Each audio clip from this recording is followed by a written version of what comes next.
Missed an episode of your favorite podcast? Choose from over a decade of content in our archives, not just the latest episode. All free at GCNlive.com. This is your call to action. Get prepared, America. Economy, survival, energy, disasters. This is USAPrepares.com. Informative radio, educational radio. Interact now by emailing instructor@USAPrepares.com or text at 434-390-7953. Class, please take your seats. Now, your instructor, Vincent Finelli. Watch the greenbacks tumble. I'm live right now. I didn't even hear the intro. Everyone all set? Cocked? Locked? Here we go. Your dial set correctly to USAPrepares.com. We're delighted you're here. And we broadcast 2 hours from high atop the Missouri Ozark Mountains. 9 a.m. through 11 a.m. Central Time. Let's see. Nate is engineering the broadcast. And if you'd like to call us, 866-582-9933, 866-582-9933. Listen line, 605-562-40. Oh, no. Let me change that. 605-477-3249. 605-477-3249. Captain John Regan's with us. Welcome, Captain John Regan. Good morning, Vincent. Hey, is it Monday?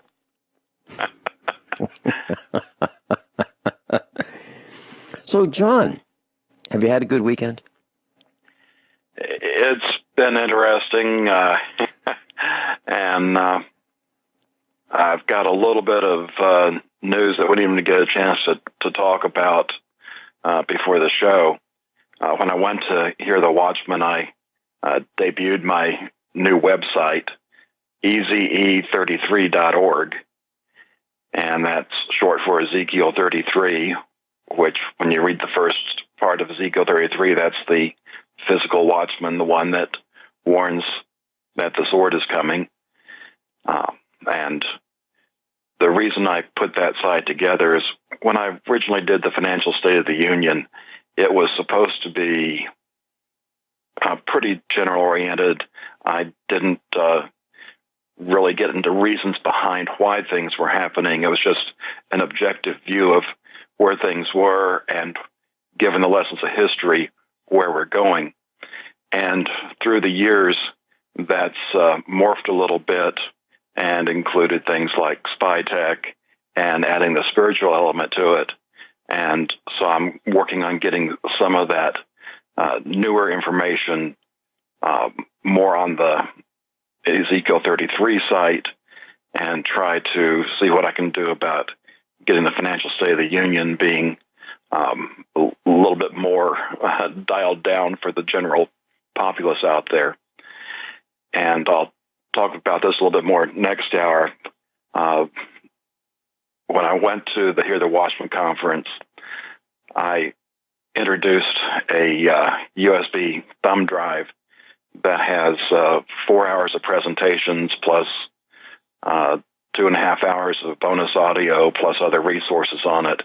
And we'll get into that. I'll go ahead and turn it back over to you before we get into the cheerful news of the day. I was thinking about Friday. One of our instructors came over and I taught a class on automotive mechanics. And it was really great because he had a problem with his truck. And it was an old 1970s vintage Chevy truck. And we spent hours and hours and hours and hours together. And I taught him about how to do a compression check and make sure the engine is mechanically sound before we started. And it was really kind of neat. And the reason I'm mentioning this is I think we're going to have to revisit some of our skills. And I have never worked on a inline Chevy 6-cylinder 250 cubic inch engine with a Rochester monojet carburetor. And some of the information is getting harder and harder to find on the internet, where you used to be able to just type a few search words and find what you're looking for. It's getting harder and harder to find posts that don't deal with commerce and trying to sell you something, where you're just trying to find information to do some, get something accomplished. Anyway, the point I'm trying to make is that I had to draw on skills that were, 30 years old, 40 years old, and apply them and teach this class on the fly without any preparation whatsoever. And so, we tuned this vehicle up. We got it running really, really well, and it was a great experience. And the reason that this is so important is because going down the road, you're going to have to. I believe our class is going to have to draw on experiences and information and knowledge and skills that they had years ago to get through the day. And it's as simple as, when the power fails and you think that, just run the generator, and then you think about, you don't know when the power's going to come back on, and you have to do some quick calculations and look at the burn rate for the generator and find out when you want to run the generator. If the power doesn't come on tonight, do you want to freeze all night? Or, mini-max regret and constrained optimization is what I'm talking about. So a lot of these skills that you've had and you've thought about and you maybe toyed with, and you might have to deploy them. So just a thought, class. Make sure you've got lots of skills, and make sure that you have paper-based information, or you've got plenty of batteries to get through so you can read your electronic information. But imagine trying to figure something out when you don't have your cell phone working, or you don't have the internet working, and you base all of your research on a search engine. So think about that, please. So, John, where would you like to start today? Well, we haven't talked about A Tale of Two Droughts in a while, and I'm beginning to wonder, are we getting good information on this? Because when you look at the California map, there's a button underneath the table that says View More Statistics. And where the current level of drought is, which includes 21% of the state being in extreme drought status, we look down, and it's been that way since September 13th. And all that changed was a little bit going from basically drought condition 1 to drought condition 2. And when we follow that one back, we go all the way back to May 31st. And we consider California as the third largest state in the union geographic-wise. Really, is this all that's changed in the last few months? It's just a little bit of the area gone from drought 1 to drought 2. Everything else has stayed the same. So when you flip over to Texas, it's changed considerably, just over the last few weeks. And when you go back to May, it's a completely different picture. And I know California's a little bit more stable climate-wise than Texas, but to me, it's kind of ridiculous to expect that there's not even a fraction of a percent difference in the drought category for these large areas. It's interesting you say this. I was on the phone over the weekend with Joey, one of our instructors in Michigan. And we were talking about information access on the internet. And we're finding out that all of a sudden there has been an increasingly lower amount of searches from search engines that relate to what we're looking for. So, for example, where there maybe used to be 10 bona fide, germane, on-target research results for information, there might be 3 or 2. And we've noticed that. He noticed that independently from me, and we started talking about that. So now, of course, the next question is, are we getting the right information, which is what you're talking about, accurate, correct, truthful information? And then the next dot to connect on that is you just look at the presidential campaign and how the media is lopsided and pro-Hillary, and Donald Trump has been exposing this, and then you hear the vice presidential candidate Pence saying that, whatever the results of the election are, we're good with that. I don't think that's what I'm saying is we're hearing things that don't make sense. We're reading things that aren't germane, and it's very, very, very confusing. Are you seeing the same thing? Are you reading the same kind of things, John? Yeah, it's interesting to see information that I used to get a pretty good access to, that I could run the numbers and check to see, when you go from the data, do you get the numbers that are presented in basically the press release? And it's getting harder and harder to connect the dots and make sense of what they report. Mm-hmm. And I'd said to the meetup group when we had the USA Prepares meetup, which we no longer have any scheduled for, for the foreseeable future, I would tell the meetup group, look, I'm trying to teach you how to decipher and read and ferret out the truth from the messages that are all over the media, because we're being lied to. And many of the meetup group, didn't want to hear that. I think now they're realizing that that's actually the truth, that the media has been lying to us. And how many people have you heard say, yeah, I'm up on the news. I watch Fox News. And they think that that's the perspective, that's the truth. As a matter of fact, I even got a call about that this morning. A call from someone who's absolutely knows me personally and is very, very concerned about a couple things. One, the Second Amendment. Their entire family feels that the Second Amendment is going to be removed.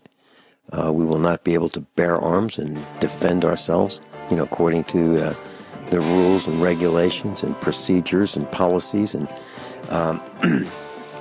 restrictions by the other team, and that we'll lose the freedom of religion.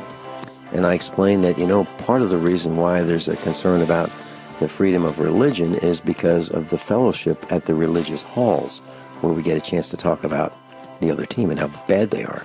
We'll be right back. John Regan's with us, Captain John Regan. John, have you seen this post on Daily Mail about Julian Assange's internet link to the world mysteriously being shut down? Yes, and they didn't name names, but I'm suspecting it has to do with the District of Criminals. Okay. Let me just take a side trip with you. I think this is quite important. Here's the headline, and I'm reading this, so these are not my words. Julian Assange's internet link to the world is mysteriously shut down as his email links infuriate the Clinton campaign. And hours after a visit by Pamela Anderson sparked crazy rumors that she poisoned him with a vegan sandwich. And continues on. Pamela Anderson visited the Ecuadorian embassy in London on Saturday, said Assange joked that she had tortured him by bringing him the only vegan food. On Sunday morning, WikiLeaks posted 3 mysterious tweets. Many on Twitter believe the tweets which referenced John Kerry, Ecuador, and the UK Foreign Office were triggered by Assange's death. Now he claims that the state agents have severed his embassy internet link. So we don't know if he's alive or dead, but there's a lot of questions, and I'll post a link to this at usaprepares.com, page 1. So, if he were killed, and he were killed by the Clintons, he'll just be in a long list of people who have died around the Clintons. Quite terrifying when you think that she just may be the occupant at the White House. And I don't know anybody. Well, I might know one guy, but I haven't heard directly from him might know one guy who would vote for her. But other than that, the numbers that I see and feel and hear are vastly for the Trump side. And I know there'll be a lot of people really, really angry if the election is stolen. And, I was at a gun show over the weekend, and I asked people, so, are you concerned? People I didn't know, people who didn't know me, just people I just happened to be standing next to, people behind on the other side of the tables, selling their wares at the gun show. And not one person said, no, it's good, everything's fine. Not one person. Everybody is deeply, deeply concerned and getting ready. And they say the people that they know, their customers when they're not at the gun show, the people that they interact with are of the same opinion. They're worried as well. And they're getting ready as well. These are terrible times. And John, we lived through the Cold War when we were in school in our early years. And, everything was good for a while. And now all of a sudden there's saber rattling. And you said that one of the ways out of this economics collapse is to start a war. And here we are. Even the mainstream media is talking about this, John. War with Russia. Right? Yeah, we'll talk about that next hour. It's like I've been saying, we're guaranteed to have a financial collapse. The thing that would be different is if World War III ends first, and that's getting to be closer to being a possibility now. And the financial side of things doesn't look good, and a couple of these articles will reinforce some things we've already talked about this morning. But starting off, I've got the 3 R's: restaurants, rail, and retail. And it's all down. Restaurant industry, their index dropped from a full point from 100.6 to 99.6 between July and August. And when you look at the chart, last time you saw drops like that, and the territory it's in now was as it was approaching the crash that we had in 2008. Rail is down over 6% from the same week a year ago and 10% from 2 years ago. And retail, looking at the unadjusted figures, down 2.6% month to month. John, as you say that, I used to watch the trains go by, traveling back and forth to Springfield, whenever I did. I don't see the trains running anywhere near as much as they used to, so those numbers seem low to me. Captain John Regan's with us. And John, we're talking about restaurants, rail, and retail. I can tell you that when I travel through Springfield, Missouri, I don't see many cars in the parking lots of restaurants. I don't know how they're surviving at all. And they're building more of them. They're building more fast food joints in Springfield, Missouri than I've ever seen before. But where I do see cars, Aldi, the supermarket, I do a lot of cars. I do see cars at the dollar stores, those less expensive stores, the dollar type stores, Dollar General, and so forth, and Goodwill. That's where I see commerce going on. So I don't know if it's different in your neck of the woods, but I just wanted to connect those dots. That's what I see.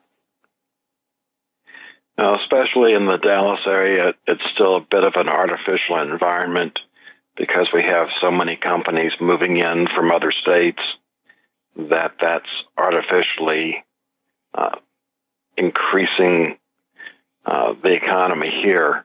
Houston doesn't get that as much, and they are suffering quite a bit right now. I know on Craigslist you'll see advertisements, and people are saying, here's what we'd like for it, and here's the price, or best offer. And I know of transactions where the best offer is about a third off, and those offers are accepted. So a $3,000 item, final negotiation price $2,000, and people are hurting, and they're selling things because they need the money to pay those banknotes and credit card bills and so forth, and buy food and electricity. Okay, what's next? The next link is Obamacare or a house. And when Obamacare was passed, the way it was written is that the bulk of it would not go into effect until after Barry left office, so it didn't affect his presidency. However, we're now at that point, and it should be before the election, for those that haven't received notices yet, that the increases for next year are going to be known. And in many cases, it's double-digit, sometimes extreme double-digit increases. And there's this one example here where the notification is that where their current premium is just under $1,300, that it's going to be almost $1,900 a month for their Obamacare plan, 1864. And for fun, they ran a mortgage calculator. A $400,000 house at 3.92% interest for 30 years has a monthly payment of $1,891. So you have a choice. You can have health insurance or a $400,000 house. And Obamacare is doing a great job of destroying the economy, because for those people that follow the law and get the insurance so they don't have to pay the penalty, they're suffering because they no longer have money to buy other things with. And other people are kind of like in my position, can't afford the insurance anyway. So we're having to pay the penalty for not being able to afford insurance. And that means that's less money that we can use on other things. So one way or the other, Barry's doing a great job of destroying the economy. John, I was thinking about some of the people who are doing really well. And the people who are, or the companies who are doing really well. And they're in the business of selling secrets, ratting us out, prying into our lives. And on an individual basis, those are people who are more dishonest than we are. And I'm not saying we're dishonest, but I'm saying that, they don't have the level of honesty. So I've been looking at our instructors, and I've been looking at the wherewithal of some of our instructors. I'm kind of estimating it. And I'm thinking that honesty, when you're honest, there's a price you pay. You probably won't have as much stolen wealth as someone who's dishonest. And I remember telling our children when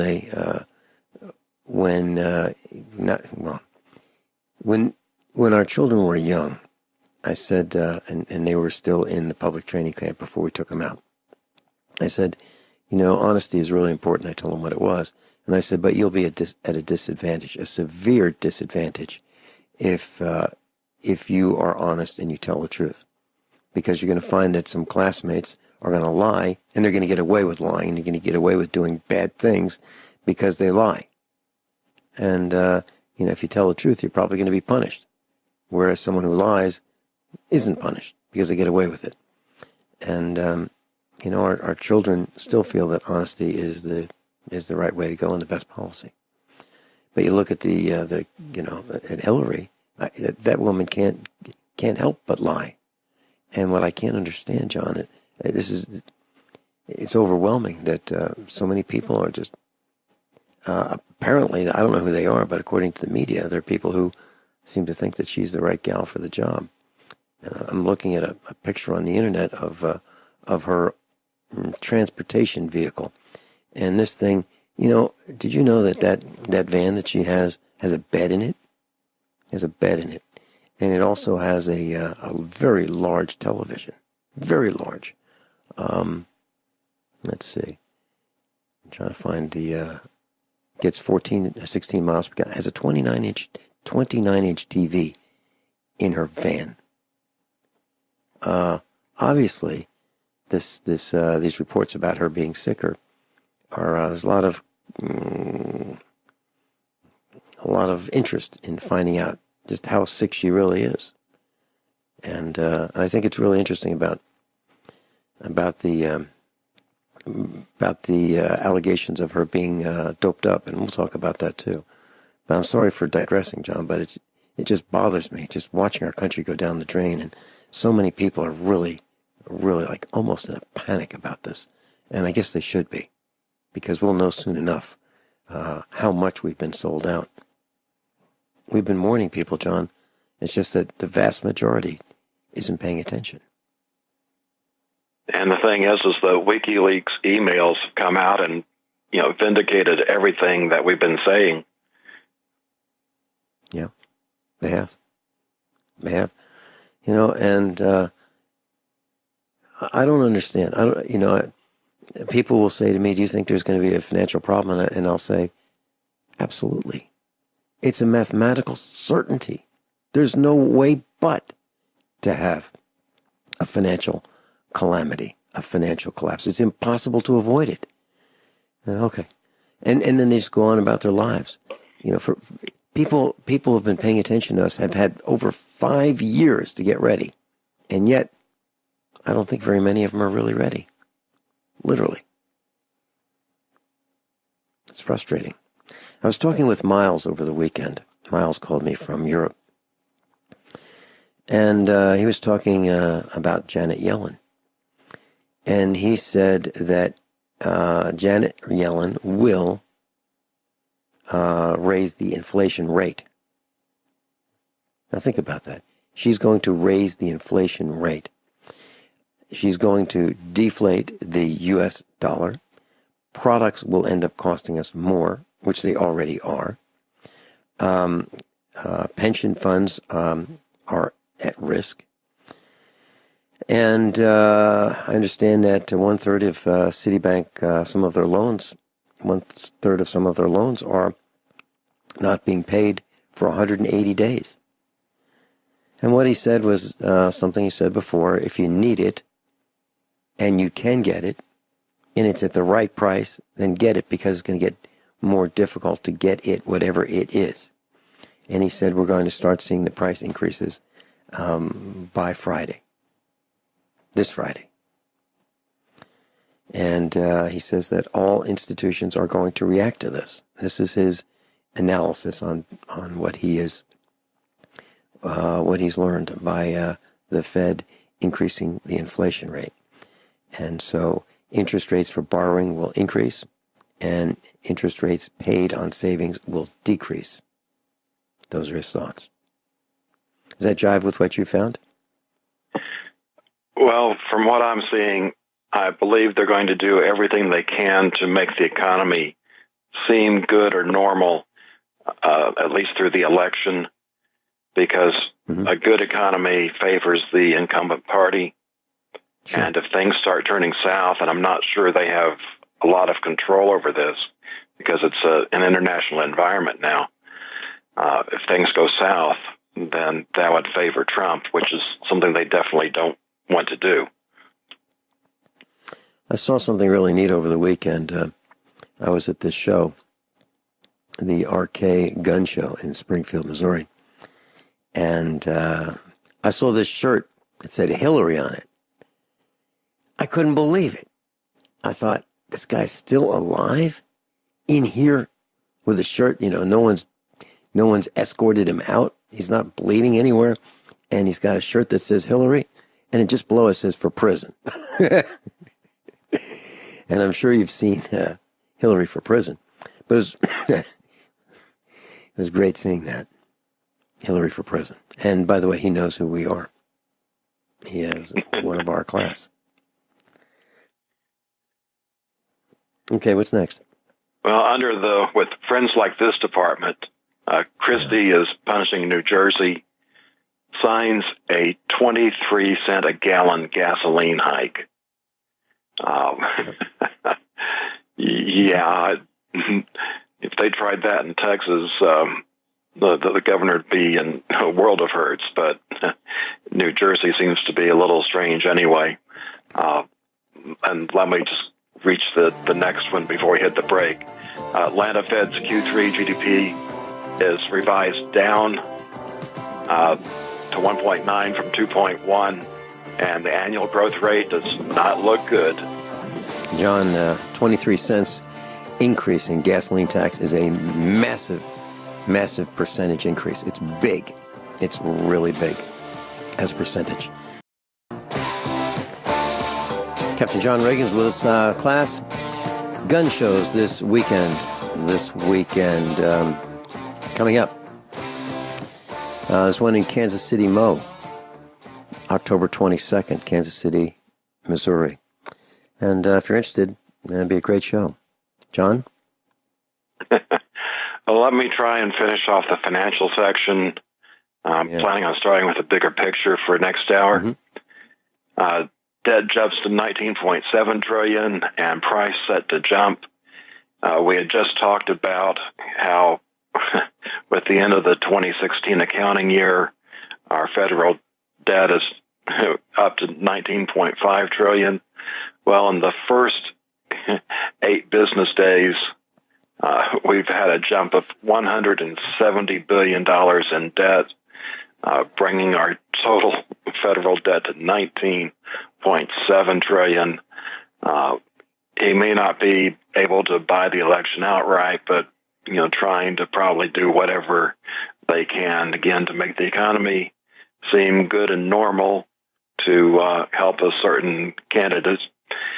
And we've also talked about olive oil and the problem with the diseased trees and cutting the yield in the crops. Well, in some areas in Italy, production falls to less than half of last year's crop. And so if you want your Italian olive oil, I suggest you go out and buy it now, or if you want to make this a financial play, buy up a stock of it so you can sell it later. John, I was at the Chinese factory outlet over the weekend. I needed to pick up a couple items. I need to pick up some gear oil, and for the differential of a few vehicles I've been working on over the weekend.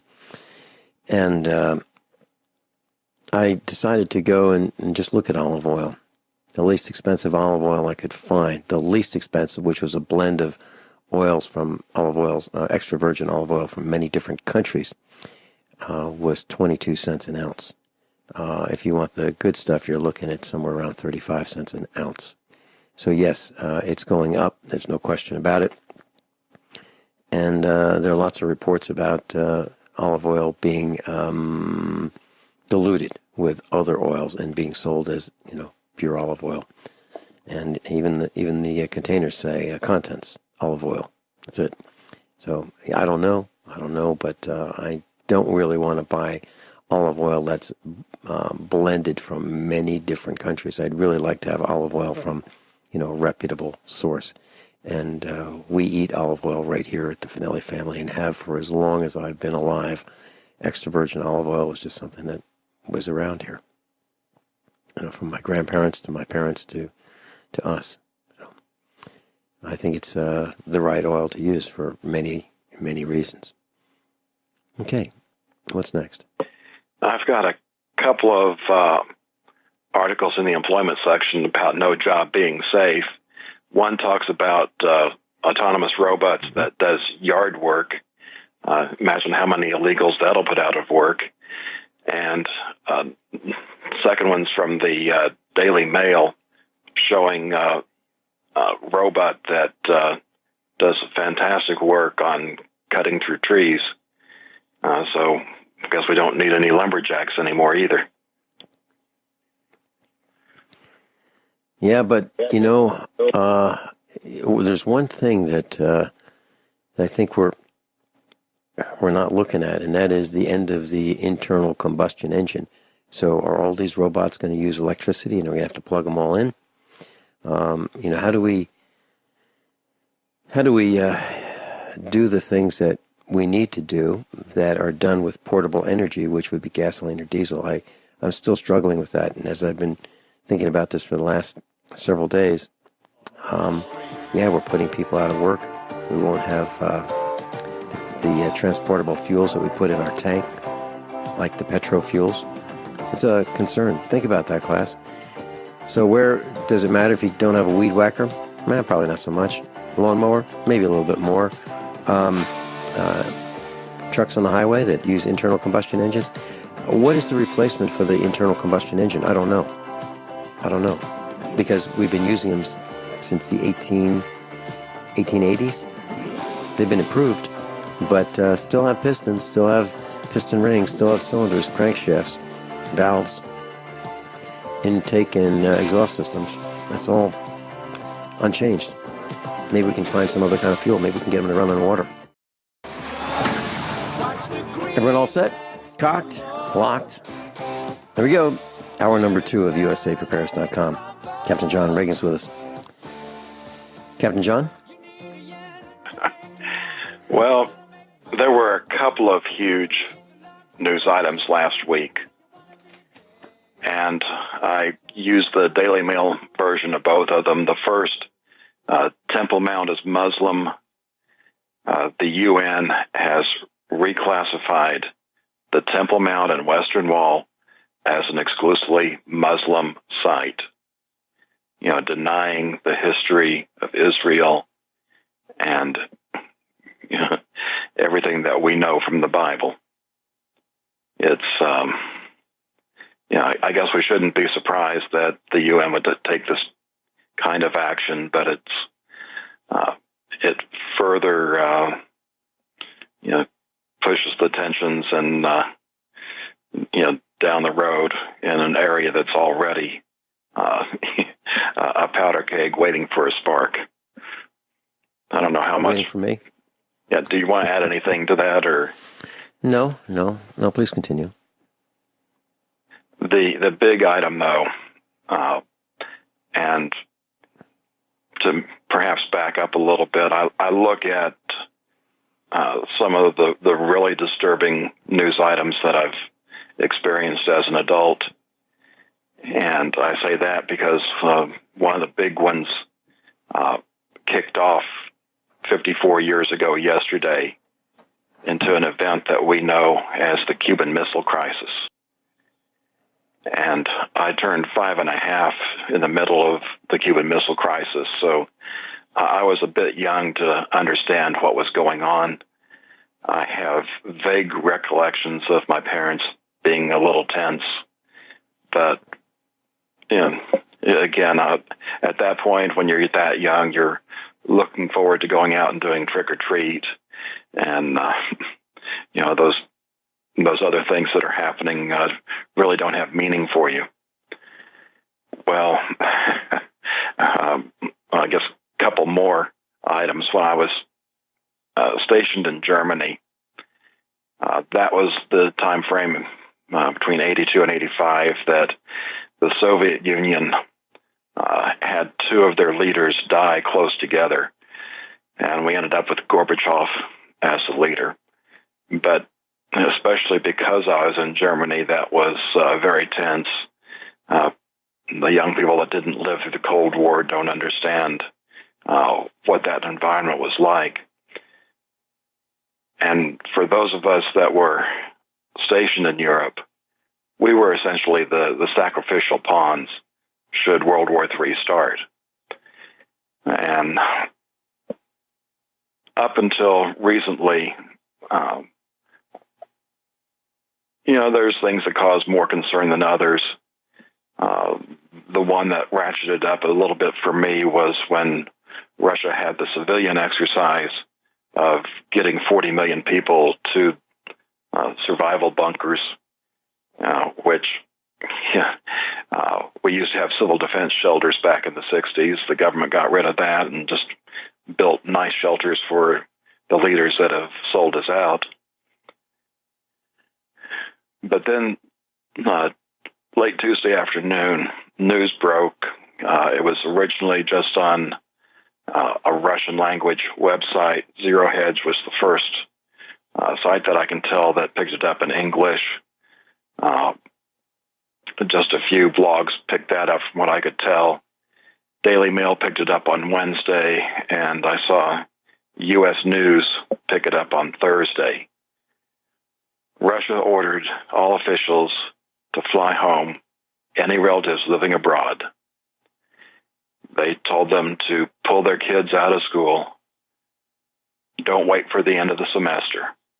And when you're going to college at the schools that these kids would be going to, that is not cheap tuition, especially since you're a foreigner. You're paying the highest rates, and when you pull out, you don't necessarily get readmission. So it's a very, very serious act of what they're doing here. The only thing that would be a worse sign is if they start recalling ambassadors, closing embassies, or even if we just see where they have a group of ambassadors called to Moscow for a meeting. All of that would be very bad signs. And what's different now from, say, when I was in the Air Force, apparently we now have people in D.C. that think a nuclear war is winnable. And the way the Russian ideology is, they're very patient. They don't really want war. But if they believe war is inevitable, they're going to strike first and strike hard. But there's been a lot of updated weapons happen, especially in the arsenal of Russia and China. Everything from hypersonic warheads. There's been electronic warfare improvements, and on both sides, east and west, more drones, and even moving to autonomous fighting machines. It's a very disturbing time, and even if Trump would win the election, there's still over 2 months for Barry to do some very stupid things. And if Hillary wins, that might be enough for the Russians to say, we're not going to wait any longer. So whatever you need to do to get your preps ready, I would highly suggest doing it now. Vincent. John, it seems that Donald Trump is the only one that I've heard not poking at Russia. He seems to be the guy that's saying, well, he wants to meet some of these other leaders of countries to talk to them, to get to know them. He seems like he's a businessman that, wants to find out what the opportunities are, who our friends are, and who our friends are not. And if you look at the establishment politicians, they're poking at Russia. Everything was great. Everything was great for decades. And all of a sudden, Barry and the bandits are poking at Russia. Hillary, it's really disconcerting. I don't like it. And unfortunately, I don't believe there's anything we can do to stop it. I don't know how we can stop it. We could if we could amass all of those who think as our team thinks. But our team is so small. And I keep hearing that there's maybe 3% involved in the American Revolution, and the others were just there. But 3% were active participants. I don't think we have 3% on our team. I think we have 0.1% on our team. I keep hearing we have 5%. I just don't see it. I mean, I was at a gun show and it was packed, but it wasn't packed. I mean, there were thousands of people there, but you would think there'd be hundreds of thousands of people there, given the current crisis, given the current economic situation, given the current news cycle that, those who are interested in paying attention. We have a lot of dumb people in this country, John. We have way too many dumb people. It's like Obamacare architect Gruber said, they couldn't do it without the stupid voters.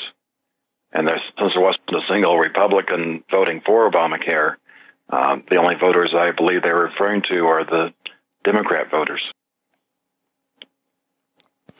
John, I'm looking at a post right now. I was stomping around the kitchen last night as I was reading this. Let me just read this. This is dailymail.uk, co.uk. And it shows, this is what it says. The moment a black man was arrested by a white cop for walking in the street after he was left with no other option because the sidewalk was under construction. So they're working on the sidewalk. And if this black man walked through the construction site, he'd be walking through hammering and chiseling and all the things that they do to sidewalks. You don't do that. You don't walk through a construction site. So he's walking along the sidewalk, comes up to the construction site, and then steps off the sidewalk so he can get around it. And what happens? This unmarked vehicle, this unmarked cop car with an unidentified cop with a long blue, light blue shirt, long sleeve, brown trousers, big guy, gets out and grabs this guy.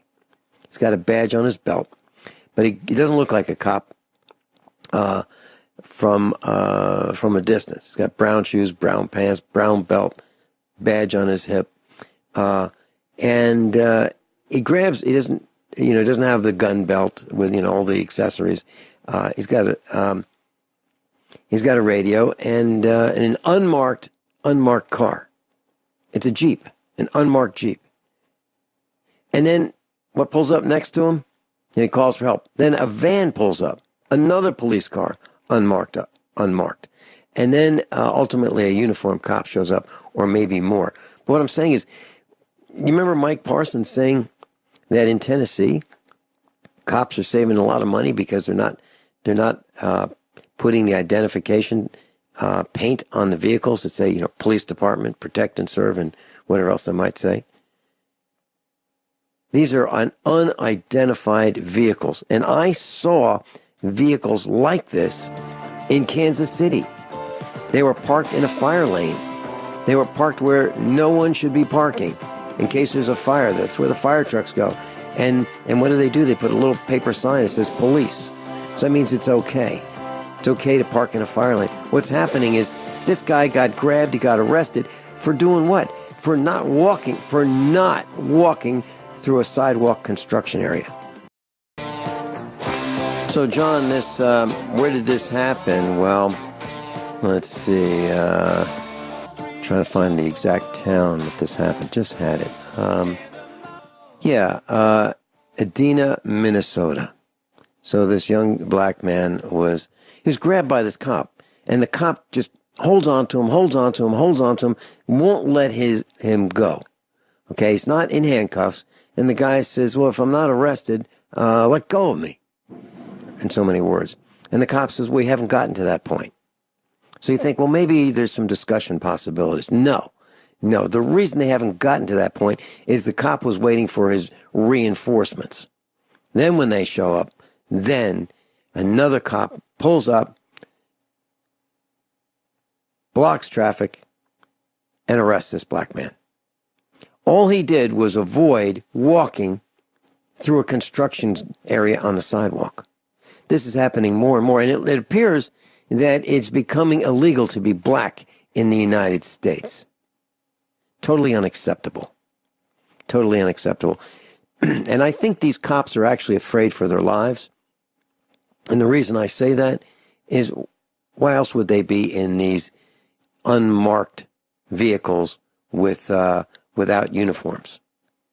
They're wearing street clothes, and they're in unmarked uniforms, unmarked cars. However, they do have the ability to turn on the lights and the sirens and the flashing lights, the red lights, the blue lights, the white lights, flashing lights, sirens, because they're all hidden from view. They're not outside the vehicle.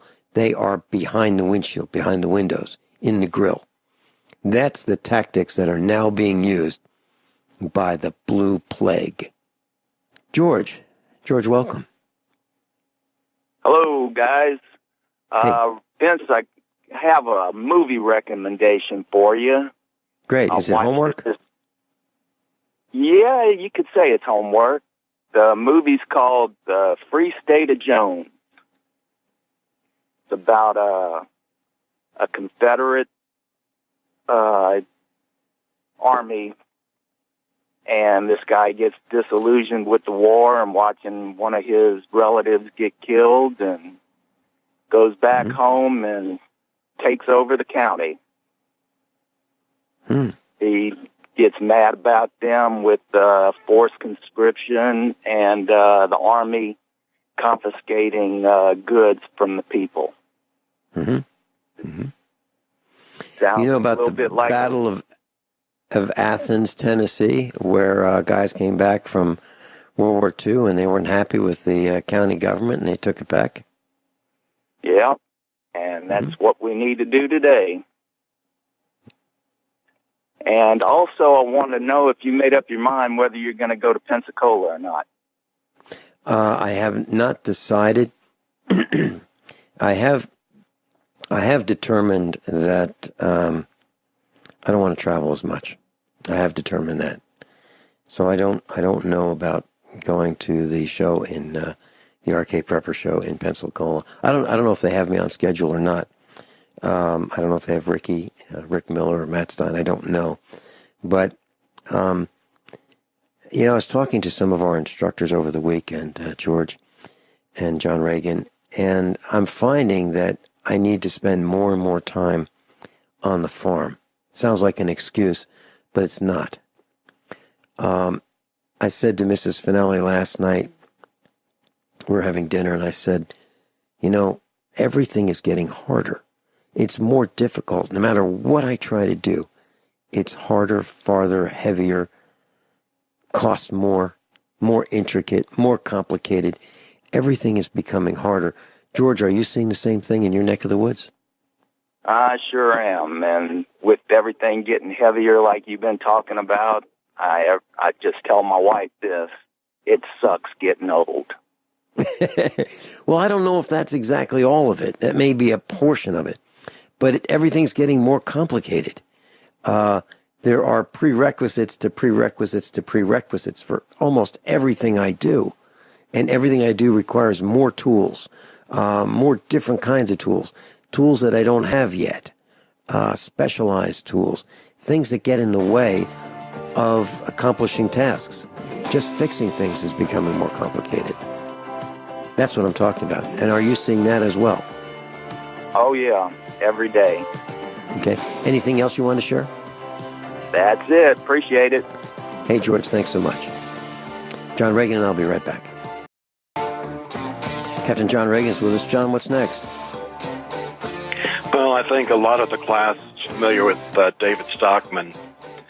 He was the director of the Office of Management and Budget under President Reagan. And he's been one of the guys out there sounding the alarm on the condition of our federal government. And I've called the link Stockman Gate. His website has now gone gated with a $400 per year subscription, or you can just do it monthly for $39 a month, which works out to $468 a year.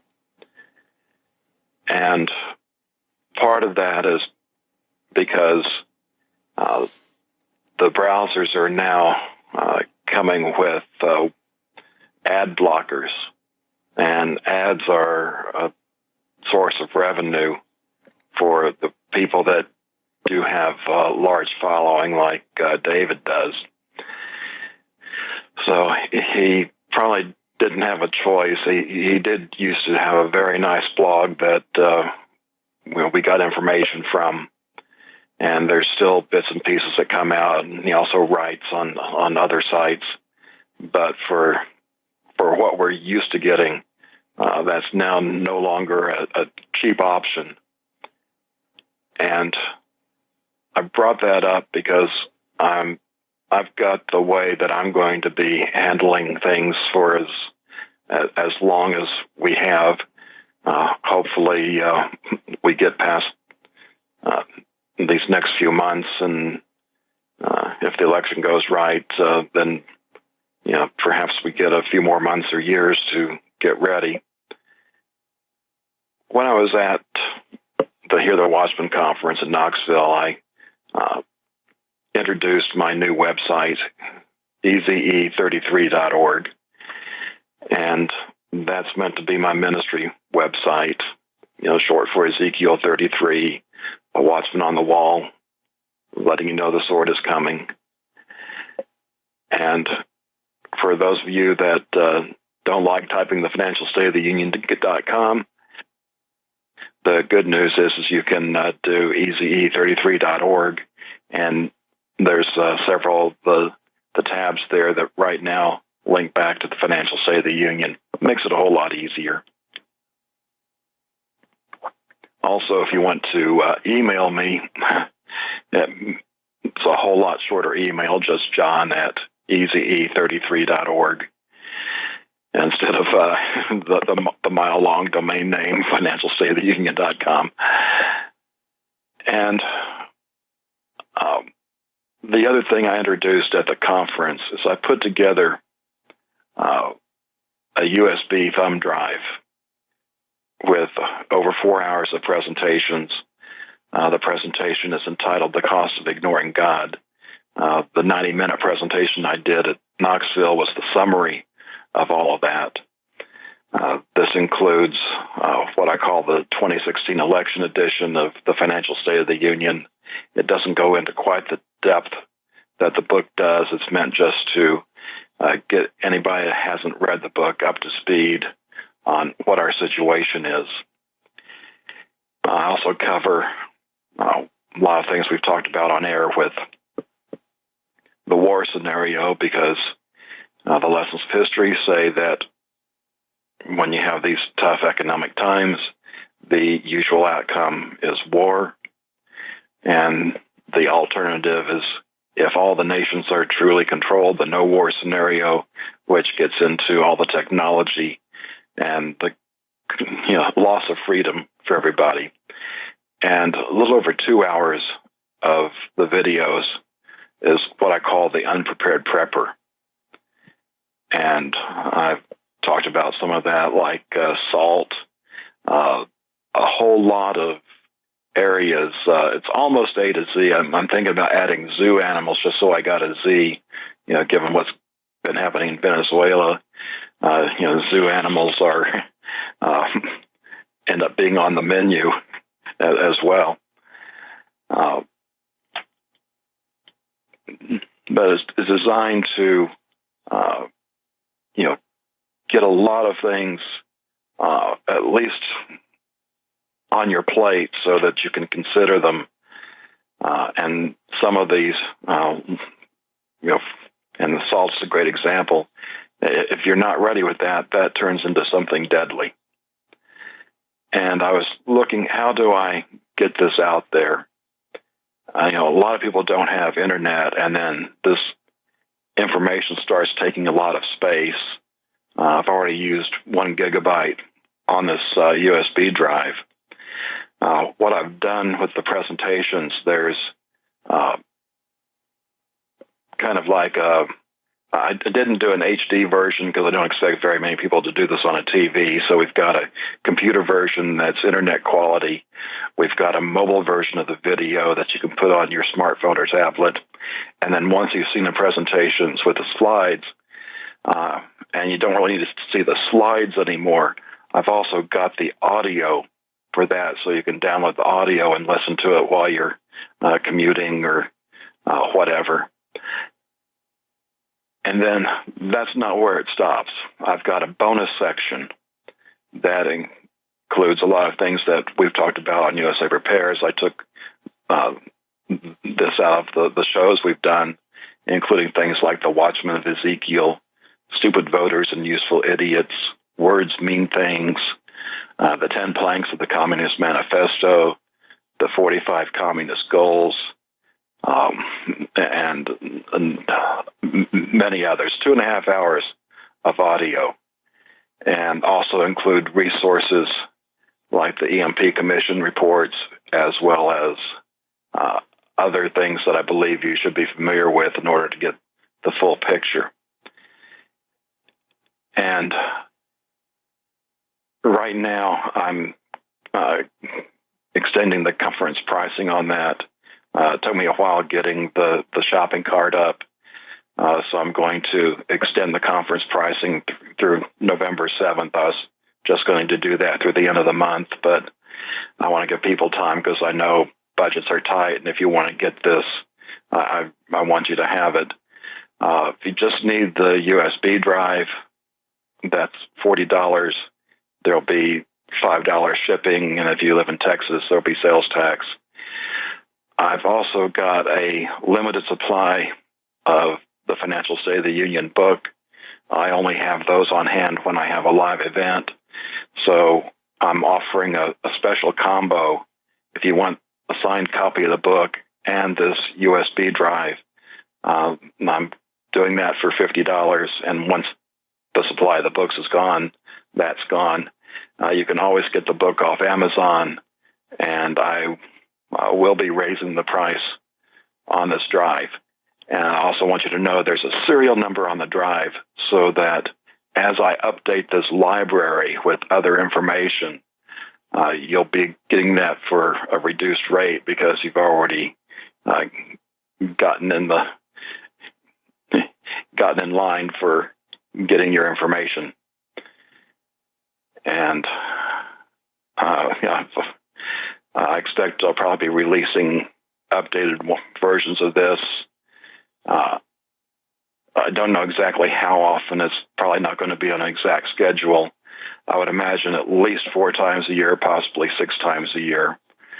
And I'm also working on getting an email sign up on my website because we're at the point where, those of us that are into truth and those of us that stand up for the God of Abraham, we're on the hit list. And they're making it as difficult as they possible on the way to making it illegal. We know Facebook does a lot of censoring, and even when they don't censor, you don't know what you're not seeing because you don't see everything. It picks and chooses what you get to see from who you're friends with.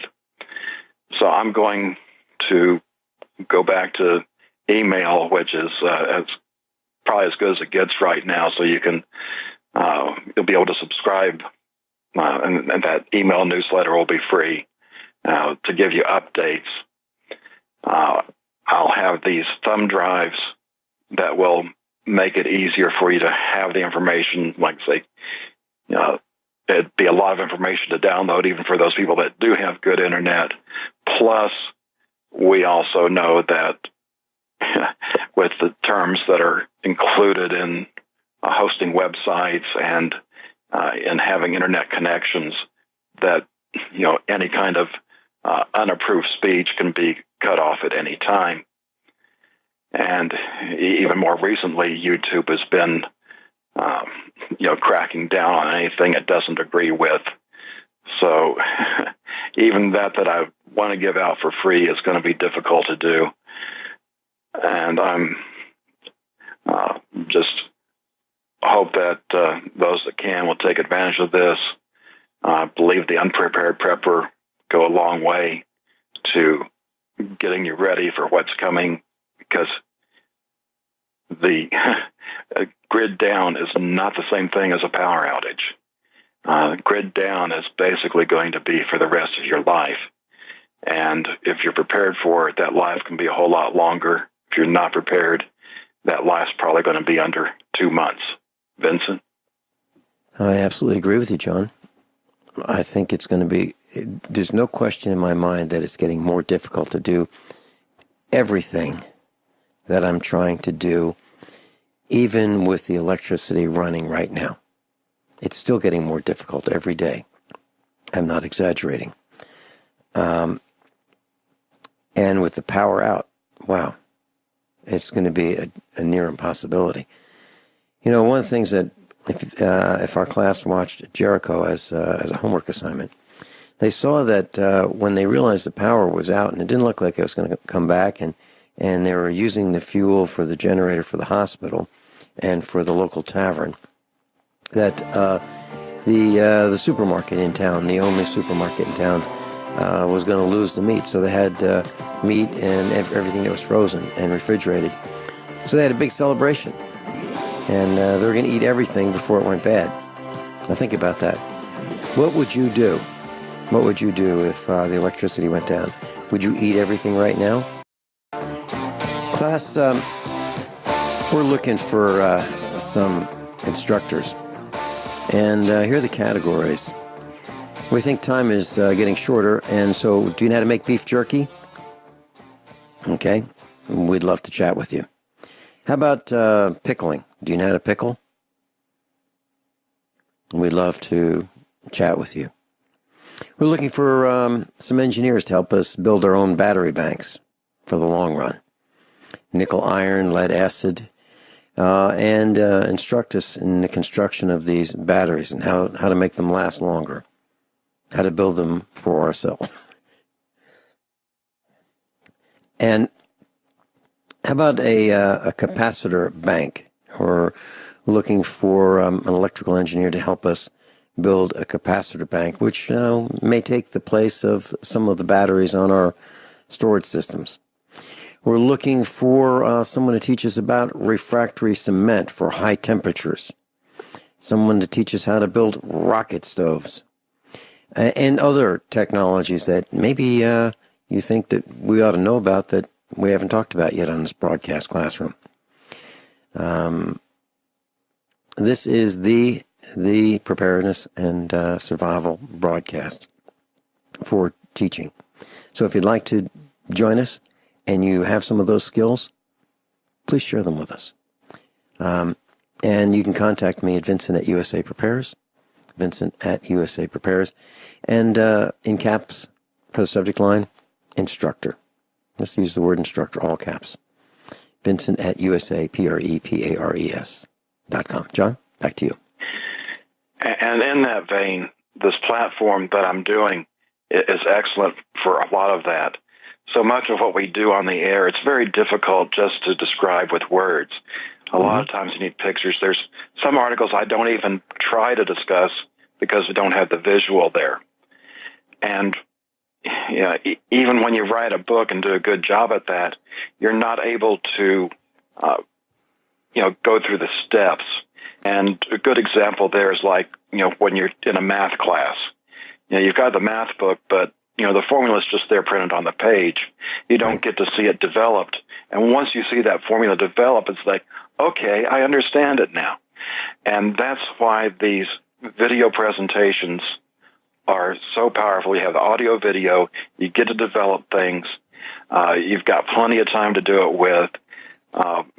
In my case, the stick's just doing PowerPoint type presentations, but it could very easily show you how to do like the beef jerky, or how to slaughter an animal, how to do the butchering, how to do the fermentation process. There's no end to how this can be used, and it's much easier to produce than trying to do DVDs. And you can get it out very quick, and I think this is going to be the wave of the future for as long as we have it. John, how many hours a week do you spend getting ready for the broadcast so that we can chat for a couple of hours in front of the classroom? Well, before the conference, it was probably in the neighborhood of 60 hours a week. I had to cut back a bit because I had to prepare for the conference. But basically, the situation I'm in is that, it's darn close to every waking moment that I'm not having to do something, overhead-wise, like go to the grocery store or cook or things like that. It's dedicated to getting information and getting that into a form for people to use. And I'm going to be spending more time developing resources for the stick, in addition to what I bring to the air. John, when you're teaching in front of people physically, and your seminar's over, what questions do they run up and ask you at the end? What are their burning concerns? Oh, so surprisingly, a lot of what I got at Knoxville wasn't so much their concerns as their appreciation for clarifying what the situation was. Okay, are they telling you that there's not much information out there? It's hard to find? Well, I'm not sure it's that as much as nobody's put everything together and put it into the terms of the grid down situation. Very good. Captain John Regan, thanks so much. And John, your website one more time, please. EZE33.org. EZE33.org.